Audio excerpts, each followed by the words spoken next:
Plus one studio Delhi में आपका स्वागत है। हमारा आज का डेली पॉडकास्ट सभी 12 राशियों के राशिफल फोरकास्ट पर आधारित है।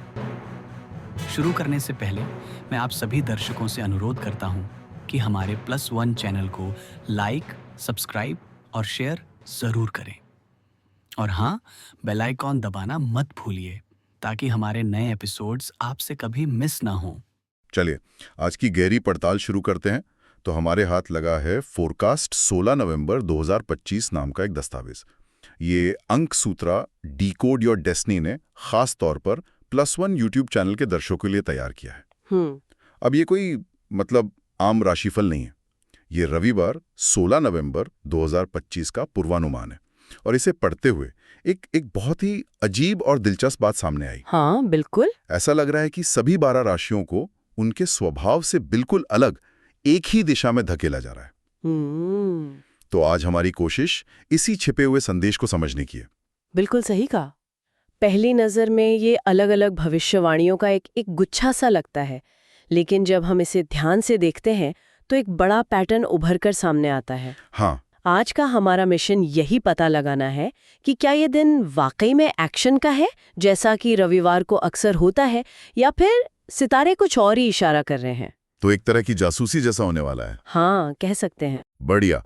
तो चलिए अपनी जासूसी शुरू करते हैं। सबसे ऊर्जावान समूह से अग्नि तत्व की राशियां मेष, सिंह और धनु। ये तो हमेशा चलो कुछ करते हैं वाले मूड में रहते हैं ना। बिल्कुल। देखते हैं दस्तावेज इनके बारे में क्या कहता है। यहाँ पहला ही सुराग बहुत मजेदार है। मेष राशि, हाँ, जो अपनी जल्दबाजी और आगे बढ़कर नेतृत्व करने के लिए जानी जाती है, उसे साफ साफ कहा गया है कि उतावलेपन से बचें। अच्छा। हाँ, और धैर्य रखें। करियर में भी अकेले हीरो बनने के बजाय टीम के साथ काम करने की सलाह है। ये तो ऐसा हुआ जैसे किसी रेस कार को गैराज में शांत खड़े रहने को कह दिया। बिल्कुल। और ये सिर्फ मेष राशि के लिए नहीं है, यही पैटर्न सिंह और धनु में भी दोहराया गया है। अच्छा। सिंह राशि को अपनी लीडरशिप का इस्तेमाल दूसरों पर चमकने के लिए नहीं, बल्कि उन्हें साथ लेकर चलने के लिए करने को कहा गया है। रिश्तों में भी महंगे तोहफों से ज्यादा दिल से की गई बातचीत पर जोर है। ये तो उनके लार्जर देन लाइफ अंदाज से थोड़ा हटकर है। बहुत ज्यादा। और धनु, जो हमेशा रोमांच और नई जगहों की तलाश में रहते हैं, उनका क्या? उनके लिए भी यही संदेश है।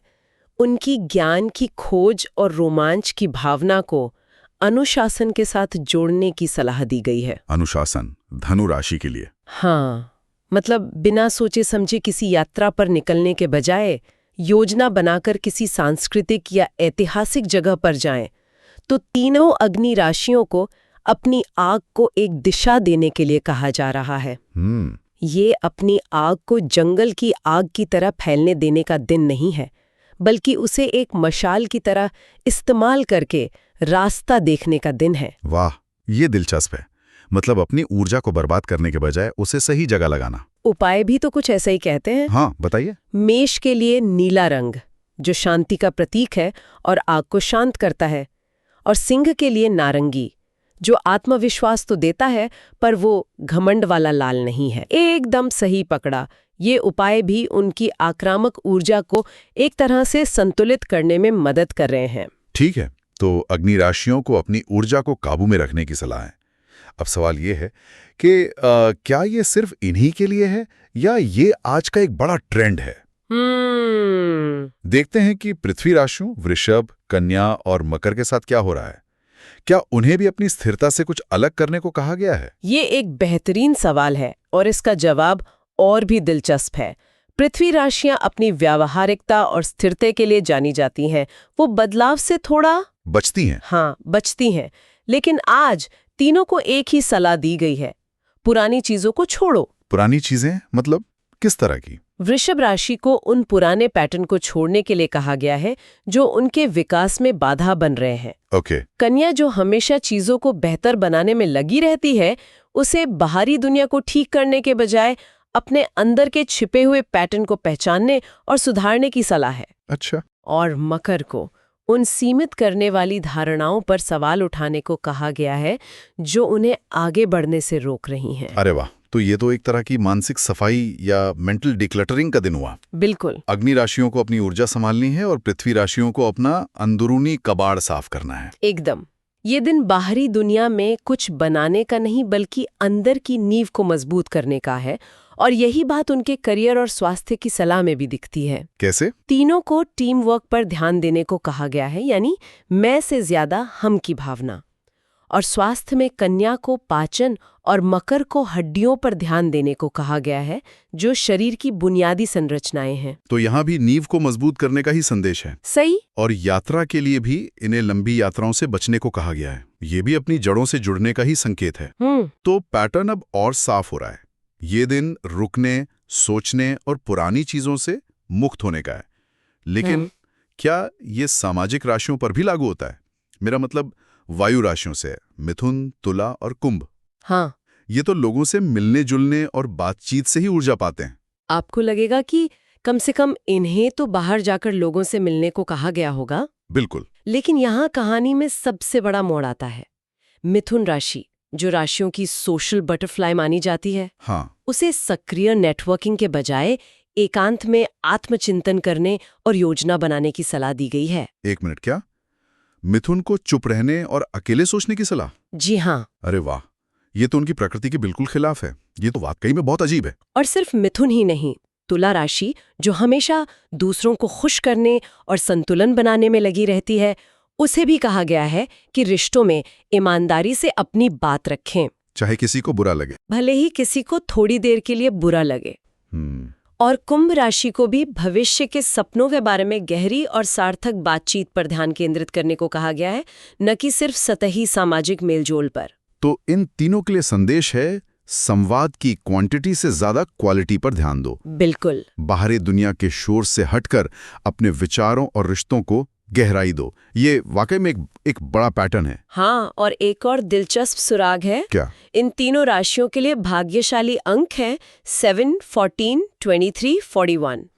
अंक ज्योतिष में 7 का अंक विश्लेषण, आत्मनिरीक्षण और गहरी सोच से जुड़ा होता है। तो यहाँ भी अंकों के जरिए वही संदेश दिया जा रहा है, गहराई में उतरो। ये तो कमाल का कनेक्शन है। तो अब तक की कहानी ये है, अग्नि राशियां अपनी ऊर्जा को दिशा दे रही हैं, पृथ्वी राशियां पुरानी आदतों से मुक्त हो रही हैं और वायु राशियां अपने संवाद को गहरा बना रही हैं। सही। पहली का आखिरी टुकड़ा बची हैं जल राशियां, कर्क, वृश्चिक और मीन। ये तो पहले से ही गहरी और भावुक होती हैं। इनके लिए आज क्या खास है? जल राशियों के लिए ये दिन अपनी सबसे बड़ी ताकत को इस्तेमाल करने का है। वो पहले से ही अंतर्ज्ञान और भावनाओं की दुनिया में रहती हैं। और आज का दिन उन्हें इसी दुनिया में और भी गहराई तक ले जाने वाला है। उनके लिए ये बदलाव का नहीं, बल्कि अपनी शक्ति को चरम पर ले जाने का दिन है। अच्छा, तो उनके लिए ये कैसा दिख रहा है? कर्क राशि को घर और परिवार के साथ गहरे भावनात्मक जुड़ाव बनाने की सलाह है, जो उनकी मूल प्रकृति है। सही। मीन राशि का अंतर्ज्ञान मतलब इंट्यूशन आज चरम पर रहने की बात कही गई है। उन्हें अपनी अंदर की आवाज पर भरोसा करने को कहा गया है। और वृश्चिक? और वृश्चिक के लिए ये दिन आत्मनिरीक्षण का है, जहां छिपी हुई सच्चाइयां सामने आ सकती हैं। और इन तीनों में जो एक आम थीम है वो है हीलिंग या उपचार। हाँ। वृश्चिक के लिए तो साफ लिखा है कि घटते चंद्रमा का चरण पुरानी शिकायतों को दूर करने में मदद करेगा। इसका ज्योतिष में क्या मतलब होता है? ये एक बहुत अच्छा सवाल है। ज्योतिष में ऐसा माना जाता है कि जैसे चांद आसमान से घटता है, वैसे ही ये हमें अपनी जिंदगी से भी पुरानी या नकारात्मक चीजों को हटाने की ऊर्जा देता है। अच्छा। ये लेटिंग गो यानी जाने देने का सबसे अच्छा समय होता है। तो वृश्चिक के लिए ये भावनात्मक बोझ उतारने का समय है। इसी तरह मीन और कर्क के लिए भी ये भावनात्मक उपचार का दिन है। तो इसका मतलब जहां बाकी राशियां अपनी सामान्य प्रकृति से हटकर कुछ कर रही हैं, वहीं जल राशियां अपनी प्रकृति में और भी ज्यादा डूब रही हैं। बिल्कुल। स्वास्थ्य और यात्रा की सलाह भी यही दिखाती है। पानी आधारित गतिविधियां, गहरी सांस लेना, शांत और आध्यात्मिक जगहों पर जाना। उनके लिए ये दिन बाहरी दुनिया की भागदौड़ से हटकर अपनी आंतरिक शांति को खोजने का है। तो हमारी जासूसी पूरी हुई और तस्वीर अब बिल्कुल साफ है। हाँ, बिल्कुल साफ है। तो इस पूरे राशिफल का विश्लेषण करने के बाद एक ही बड़ा संदेश निकल कर आता है, चाहे कोई मेष राशि का जातक हो या मीन का। आज का दिन बाहरी दुनिया में कुछ साबित करने, भागदौड़ करने या एक्शन लेने का नहीं है।